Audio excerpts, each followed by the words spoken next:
Hey! Hi! How you doing? This is the Gamertron, and welcome back to the Gamertron Show. And yes, yet again, I am milking the tit of Subverse. Do you honestly believe I'm hopping off this gravy train anytime soon? And let's not kid ourselves, you thirsty degenerates want more. And what better a premise for making another Subverse video than jumping on the latest YouTube video bandwagon, that is, tier lists. And so without further delay, I present to you all my tier list for the waifus of Subverse. So, for this tier list, we are working with 5 tiers and 9 different waifus to choose from. So first up, we have Demi. I mean, her character design is just aces. Her presented and described personality so far, that being a best friend with benefits, is very endearing, very charming. But if we're being honest, her asshole having 27 different suction settings just wipes the floor with the rest of the competition, puts her in a whole other league. Demi just seems to have the best traits you could possibly want a waifu to have. So I have no qualms about putting Demi in best girl tier. Demi is best girl,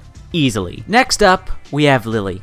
Now I know the fan base that has already generated for Subverse is going to have issues with my placement of her. But before I place her, let me explain. Yes, Lily has a sexy voice, a sexy character design. She is undeniably hot stuff. And honestly, I would easily put her in S tier if it wasn't for a particular character trait. As her description reads, her primary duty aboard the Mary Celeste is maintaining the Mantic laboratory and breeding an army for the captain to be used in the revolution, as well as running endurance tests on her creations for quality control. This means sex. And just as a reminder, these are Mantics.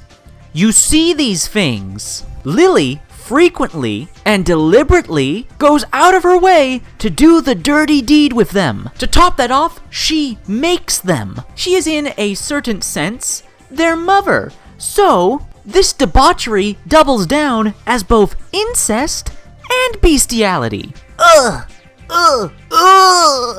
Fucking nasty, man. Hate to say it, but Lily is spoiled goods. Her privates are contaminated. My meat isn't going anywhere near that biohazard she calls a vagina. Gentlemen and ladies and gentlemen, we have to have standards. Lily, you could have been S tier, but you've crossed one too many lines, so Lily is going in C tier. Now, there is a possibility from Lily to upgrade from C tier to B tier, or possibly even A tier, if when Subverse the game comes out, and perhaps her loyalty quest has you go with her on some sort of redemption arc, having her repent for her depravity, then I would have no problem taking her out of C tier and upgrading her to B or even A tier. However, she won't be able to make it to S tier, as her poor life choices, that baggage, is always going to hold her back. Such a shame. She could have been S tier. But until the game comes out, my final verdict, for now, is that Lily is C tier. Up next, we have Fortune. Now, Fortune is a bit of a tough one to place. While she's got a spunky, perky personality, she's a high-tech hacker and therefore just about automatically a nerd, and she most definitely has a sexy bod.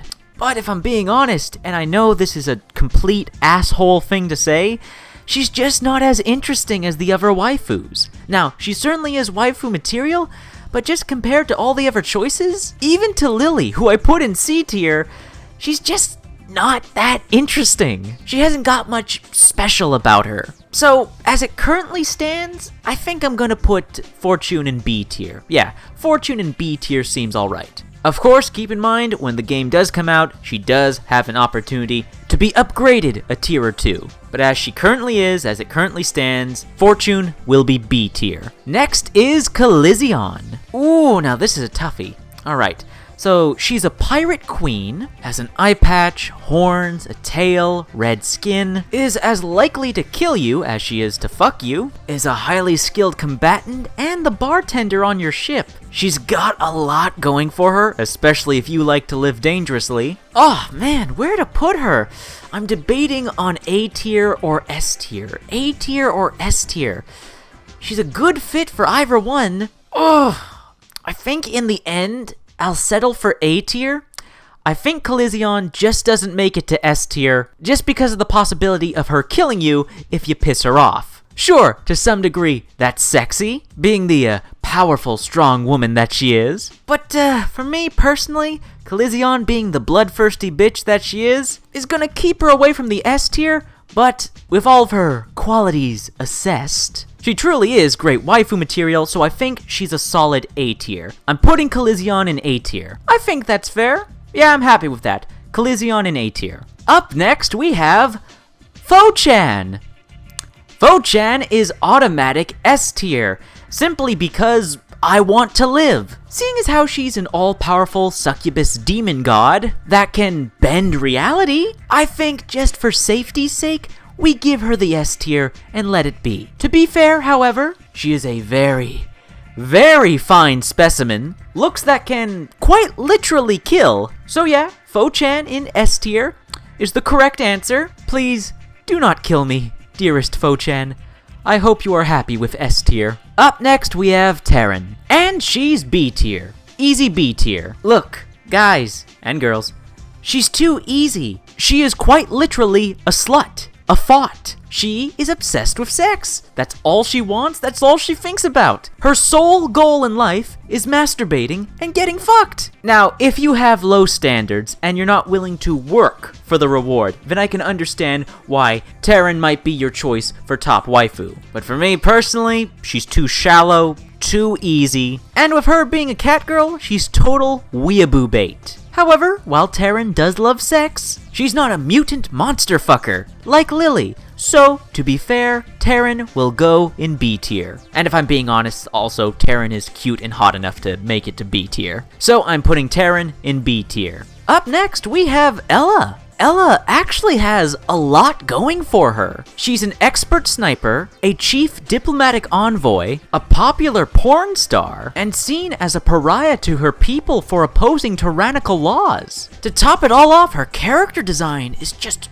smoking. She's absolutely smoking hot. While her actual personality has yet to be discovered and determined with the release of the full game of Subverse, but just based on her bio profile alone, fuck it, I'm gonna say Ella goes into S tier. She's strong, sexy, intelligent, beautiful. Now, she may be downgraded when the full game comes out, and her actual personality and character development may be found lacking, so there's certainly a possibility for Ella to be downgraded from S tier, but as it currently stands, as she currently is, what's been presented to us about her so far, I say S tier. Yeah, as it stands, I'm putting Ella in S tier. Ella is S tier. Up next, we have Sova.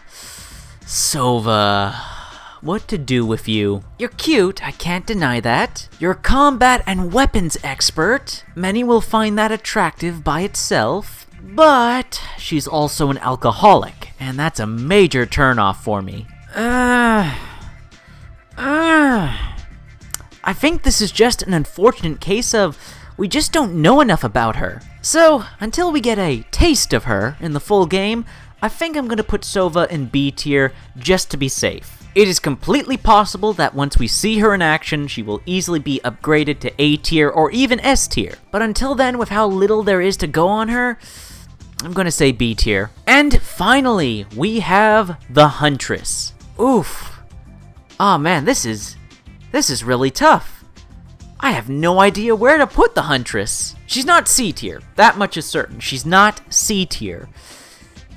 I don't think she's even S tier. I don't know.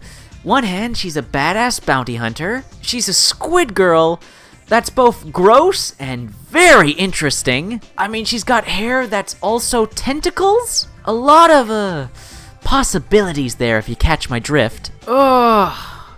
Damn it. I don't know. I don't think S tier. I don't think the Huntress should go in S tier. So A tier or B tier. Is she A tier material? Should she join Colizion? But Colizion, we have that added personality, we have voice lines, she's got a deeper backstory that's been revealed so far. We know more about her. There's more of her on display. The Huntress, like, what's available on her is limited, but she's a badass bounty hunter squid girl. God, I hate to put another waifu in B tier. We'll have 4 waifus in B tier, and that seems unfair. But like the others, when the game comes out, she has the possibility of being upgraded to A or S tier, but it's gonna be dependent on her personality. But, oh, badass bounty hunter Squid Girl! Oh, damn it! I think I'm gonna bite the bullet on this one and put the Huntress in A tier. Yes, we don't have as much of her character and personality available to us as Coliseon, but god damn it, her concept alone. Bounty Hunter Squid Girl, man. Come on, guys and girls. Bounty Hunter Squid Girl. You gotta understand me with this one. Now, the Huntress, like the rest of them, has the possibility of being upgraded or downgraded in tiers when the game comes out and we finally meet her. And I know it's really dumb and shitty of me to just put a waifu on a high tier solely because of her concept alone, but I'm going to take a chance with this one and hope that Bounty Hunter Squid Girl is enough of a justification. And damn it, now that I think about it, nah, it's not enough of a justification. Huntress will be B tier. Huntress will be B tier. I've changed my mind. It just wouldn't be fair. I put Fortune and Taryn in B tier, so to put Huntress in A tier just wouldn't be fair. So yeah, I think for now, B tier is a better tier for her. Huntress in B tier, yeah, I'm alright with that. Huntress is B tier. That's cool. Alright, I'm done. Alright, now, just for recap, we have Demi in Best Girl tier, we have Fo-chan and Ella in S tier, Coliseon in A tier, Fortune, Taryn, Sova, and Huntress in B tier, and Lily in C tier. So that is my Subverse waifu tier list. Keep in mind, however, this is the pre-release edition of the tier list, and this will certainly change when the full game is released, and we finally get to meet the waifus in person in-game. Oh boy, won't that be fun. So, for now, this is my personal tier list for the Subverse waifus. Let me know what you think of my choices in the comment section down below, and you let me know your personal Subverse waifu tier list as well in the comments. Now wait, what's this? A special secret hidden tier? Stinky tier? And look what else we got here, or should I say, who else we have here? A special secret hidden waifu contestant? Why, if it isn't Pixie Willow, voice actress extraordinaire. My goodness, it's almost like this tier was made for her. A stinky tier for a stinky girl. So there's Pixie Willow in stinky tier. What do you know? What do you know? What do you know?